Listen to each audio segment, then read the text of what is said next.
Accused Green Bay drug maker known internationally as Uncle Fester returned to Brown County Court today. Stephen Priestler faces numerous felony charges stemming from an arrest we first told you about over a year ago.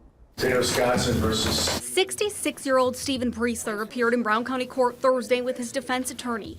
Last July, Green Bay authorities arrested Priestler after his home on Baird Street was the focus of an all-day drug investigation.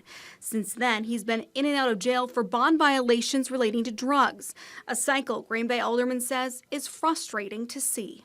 He keeps making bond. Well, this is our system. I mean, you can't.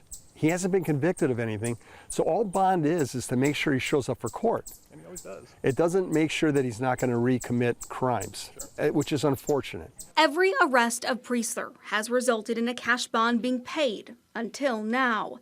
His recent bail-jumping charges have him still behind bars on a $30,000 cash bond. And now the judge has decided to take up all his criminal charges together next week. The wheels of justice unfortunately grind slow, and it's frustrating. It really is. And I know that the district attorney's office is up to their eyeballs with work. Everybody in criminal justice is up to their eyeballs in work. And I just wish, though, we could push this thing along a little faster. Galvin says the delays impact the city's effort to move forward with permanently taking over Priestler's property. A judge deemed it a nuisance last year. The neighbors are frustrated that nothing is moving forward on the building, but the city doesn't want to move forward with a hearing to take the building, which would expose evidence and strategy that the district attorney needs to keep close to their chest to prosecute him. Some of his old followers have been coming around and doing things.